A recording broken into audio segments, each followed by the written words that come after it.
President Trump is scrapping another Obama policy that protected many immigrant parents from deportation, but he has not yet decided the fate of the so-called Dreamers. Correspondent Kristen Fisher has more. Hundreds of thousands of undocumented immigrants who came to the U.S. as children will be allowed to stay, at least for now, according to this fact sheet posted on the Department of Homeland Security's website last night. It says the memorandum that created the Deferred Action for Childhood Arrivals, or DACA program, will remain in effect. The question is, for how long? The White House says President Trump still hasn't decided what to do about these so-called Dreamers.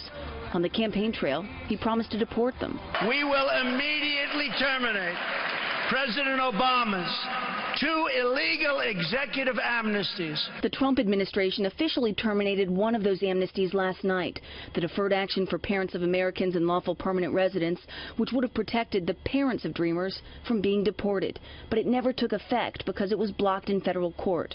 Now, the fate of its sister program, DACA, is still in question, though the president's opinion of it is clearly evolving. DACA is a very, very difficult subject for me, I will tell you. To me, it's one of the most difficult subjects I have. Last week, the Homeland Security Secretary pleaded with Congress to pass a bill granting Dreamers some clarity. I'm not going to let you off the hook. You've got to solve this problem. But elsewhere, the Trump administration is cracking down.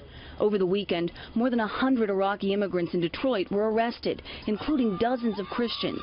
U.S. Immigration and Customs Enforcement says most of them had committed crimes, but their families fear they will face religious persecution and possibly death if deported back to Iraq. How can you take my brothers or these families to Iraq? None of them speak the language, and they will kill the Christians. They will kill our people. Now, this crackdown comes after Iraq agreed to a deal in exchange for being removed from President Trump's proposed travel ban. According to Homeland Security officials, it agreed to accept some U.S. deportees. So many of those Iraqis just arrested could now be heading back to their home country. Chris? Kristen Fisher from the White House. Kristen, thanks.